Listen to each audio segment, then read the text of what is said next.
Pertanyaan saya, Pak. Karena ini baru diangkat Presiden, Pak Prabowo dan menteri-menterinya, Bapak kira-kira punya... Dari beberapa penjelasan jenengan yang terkait 3 unsur dasar dan 3 unsur pendukung, yang terutama di bagian akhlak, kedua literasi, yang ketiga kompetensi dan kemampuan kolaborasi. Bagaimana tips Bapak Legowo menerima takdir tidak jadi presiden dan di PHP-in calon gubernur Bapak? Mohon maaf kepada Mas Alif dan timnya Pak Anies. 1-2 pertanyaan ya, nggak apa-apa ya. Ini banyak yang mau nanya soalnya. 1, 2, 3 angkat tangan. Oke, 1, 2 cukup ya. Monggo, silakan. Ya. Yang ibu-ibu juga boleh kalau ada yang mau tanya. Ya, ibu-ibu, 1 biar Bu. ada pemerataan. Ya, itu yang angkat tangan ya, sudah ya. Oke. Ya, langsung antum. Assalamualaikum warahmatullahi wabarakatuh. Perkenalkan, nama saya Mustafa. Saya berasal dari Pondok Pesantren An-Najiyah dari Sumawono, Semarang. Saya mengetahui ada seminar di sosial media, maka saya langsung meluncur ke MTA. Alhamdulillah.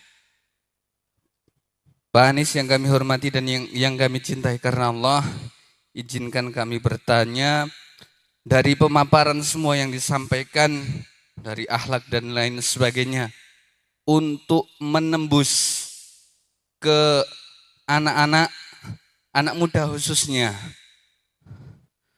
itu dengan cara cepat supaya cepat masuk dari akhlak, kritis, kreatif, kolaborasi, dan lain sebagainya. Itu dengan cara jitu apa? Itu saja yang kami sampaikan. Assalamualaikum warahmatullahi wabarakatuh. Pak Mustafa, jenengan dari mana tadi? Semarang. Sebagai apa, pengajar? Di mana? Pondok Pesantren An-Najiyah, Desa Kemuning, Kecamatan Sumawono, Kabupaten Semarang. Siap, makasih.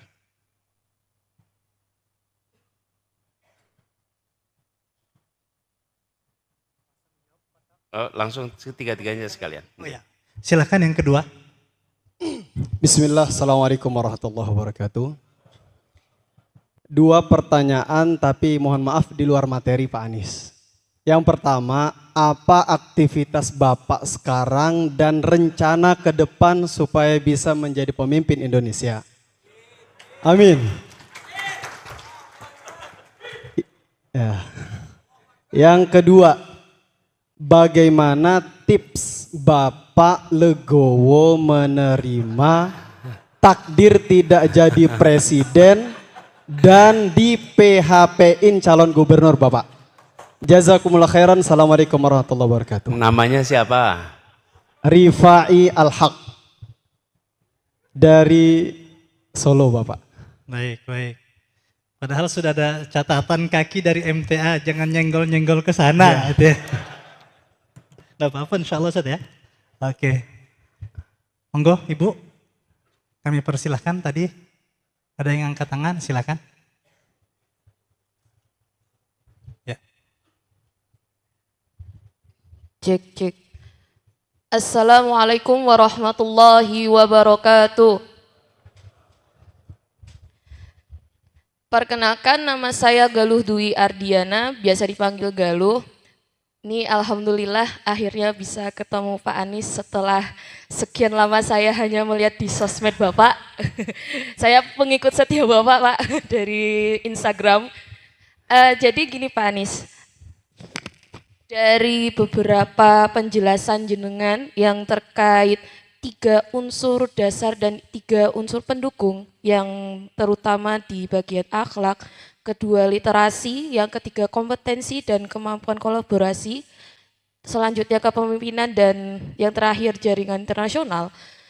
Saya ingin menanyakan terkait titik di kepemimpinan ini Pak Anies. Jujur, saya sendiri masih dalam tahap belajar mengenai kepemimpinan, apalagi untuk mengelola suatu kelas. Nah, karena saya sendiri juga masih belajar dan juga kadang masih kagok dengan adanya kepemimpinan itu sendiri. Yang saya ingin tanyakan Pak Anies lebih ke nasihat jenengan mawon terkait tips dan triknya agar seorang guru bisa mengelola kelas dan juga memimpin jalannya suatu pembelajaran kepada anak-anaknya supaya anak-anak siswa-siswanya atau mungkin santri-santrinya yang ada di pondok pesantren itu bisa mengikuti pembelajaran dari asatid atau asatidzah dengan baik. Itu saja dari saya Pak Anies. Assalamualaikum warahmatullahi wabarakatuh. Salam. Makasih. Cukup ya? Ada lagi? Udah. Cukup. Nih, cukup.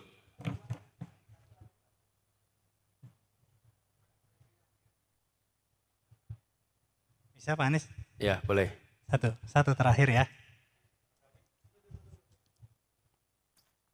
Oke. Ya, Prof. Junaidi. Rektor Uniba. Baik. Bismillahirrahmanirrahim. Assalamualaikum warahmatullahi wabarakatuh. Yang saya hormati Pak Anies Baswedan, apa yang panjenengan jelaskan itu luar biasa. Berarti punya visioner ke depan buat anak-anak bangsa Indonesia. Tidak hanya Indonesia, tapi mendunia. Meskipun mendunia, berakhlakul karimah, hatinya tetap Al-Quran. Punya akidah yang jelas. Pertanyaan saya Pak, karena ini baru diangkat Presiden, Pak Prabowo dan menteri-menterinya,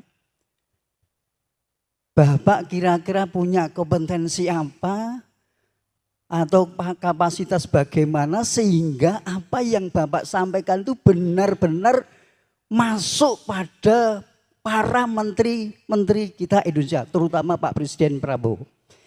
Dan lebih khusus Pak, itu adalah dunia pendidikan kita sangat rapuh. Ada satu atensi bahwa pendidikan agama akan dihilangkan dan akan dijadikan sebagai pendidikan karakter saja. Bagaimana konsep Bapak, partisipasi Bapak, mumpung Bapak itu ada yang dekat ke Jakarta, kami tidak bisa apa-apa. Mohon sampaikan Pak pengertiannya. Matur suwun, nama saya Amir Junaidi. Pak Amir Junaidi. Profesor Amir Junaidi, Rektor Uniba. Ya. Matur nuwun Pak Amir. Pak Rektor, matur nuwun. Saya juga dulu pernah tugas seperti Bapak, Pak, di kampus, Pak. Begini, ini dua pertanyaan semi politis. Dua pertanyaan edukasional. Saya mulai dengan yang pendidikan dulu. Pak Mustafa, bagaimana cara supaya anak kita ini nyambung ya dengan, kan generasinya beda. Lalu Bu Galuh juga seperti itu, sulit nih kadang-kadang mengolah anak-anak kita. Pak, memimpin adalah mendidik dan mendidik adalah memimpin. Setiap pendidik adalah pemimpin. Ya. Dan setiap pemimpin adalah pendidik. Jadi kalau jadi pemimpin, dia sebetulnya adalah juga pendidik. Dia mendidik lewat pemimpin. Jadi kalau ada pemimpin menjauhi nepotisme, maka dia mendidik negerinya untuk jauh dari nepotisme. Okay. Tapi kalau ada pemimpin menjalankan nepotisme, maka dia mendidik negerinya untuk nepotisme. Karena memimpin adalah mendidik.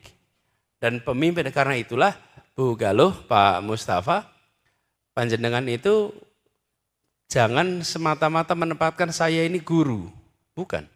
Saya ini ustadz, saya ini ustazah. Bukan. Saya ini pemimpin. Pemimpin di dalam kelas.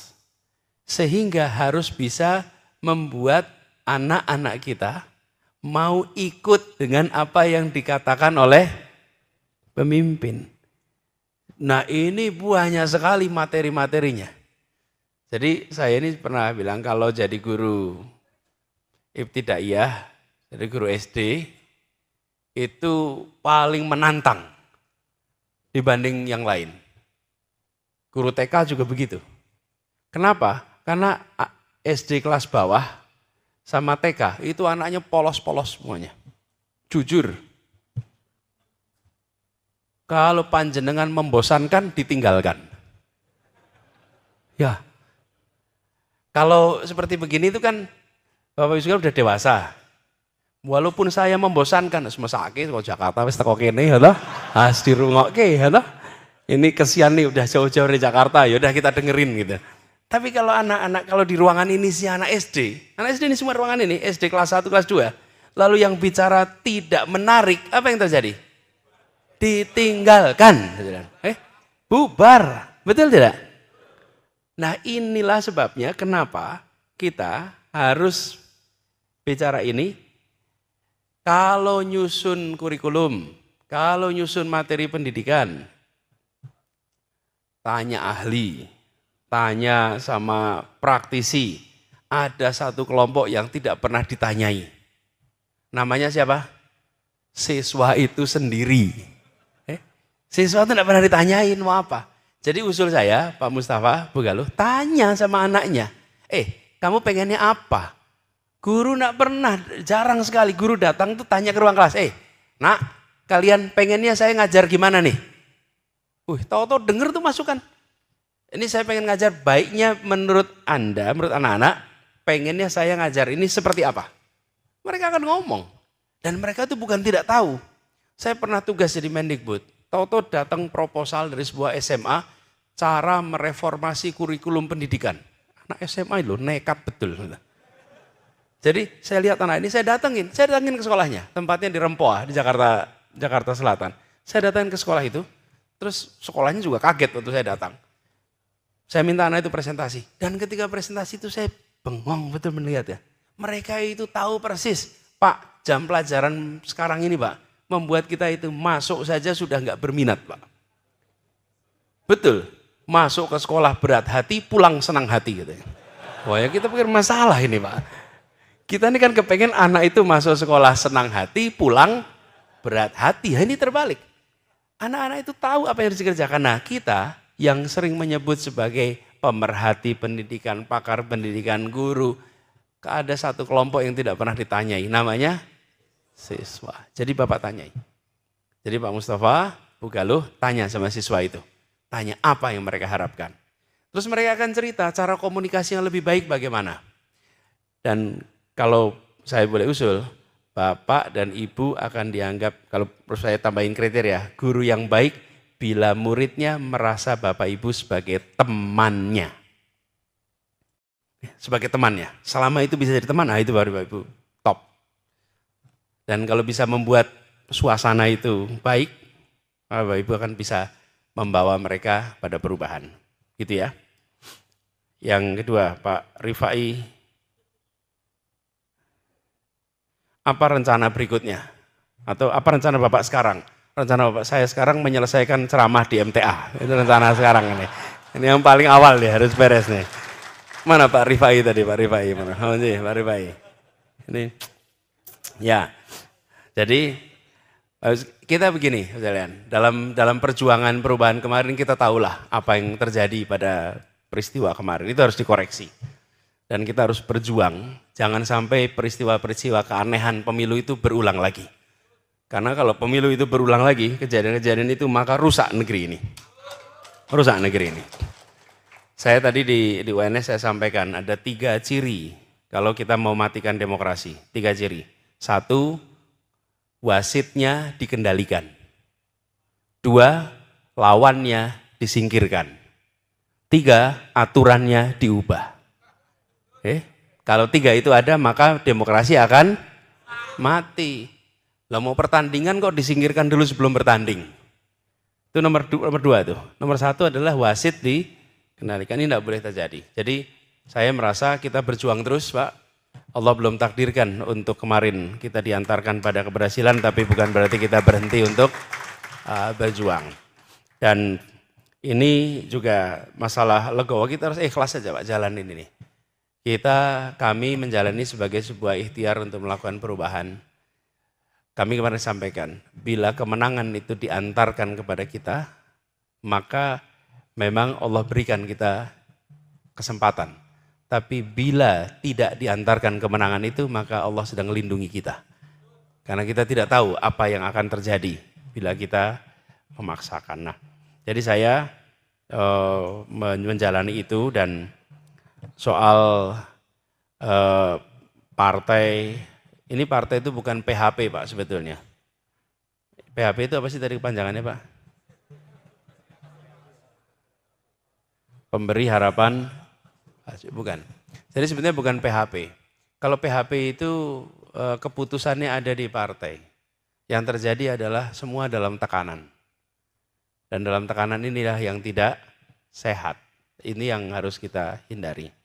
Jadi, saya usul pada anak-anak kita ditumbuhkan juga, jangan ditumbuhkan takut dengan wilayah politik.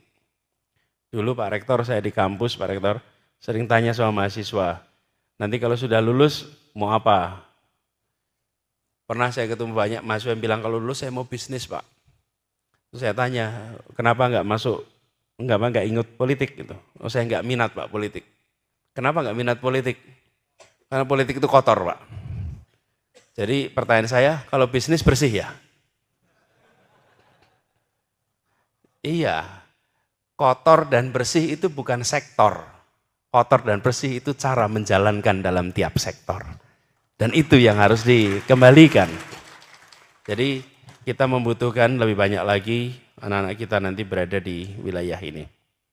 Jadi kita berjuang terus Pak, insya Allah ke depan akan bikin organisasi, perhimpunan supaya kita bisa mengerjakan banyak hal bersama-sama untuk perubahan Indonesia kita, ya. Insya Allah. Pak Amir, tadi bagaimana gagasan-gagasan ini bisa masuk ke pemerintahan? Ya, pemerintahan yang sekarang.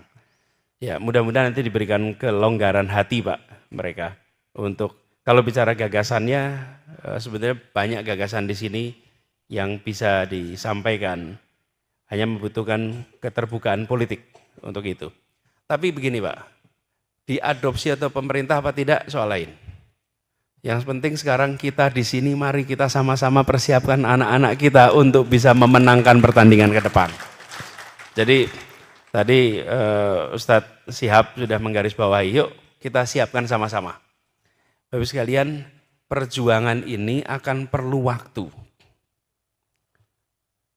Di dunia ini ada pertemuan ekonomi namanya World Economic Forum, WEF, World Economic Forum.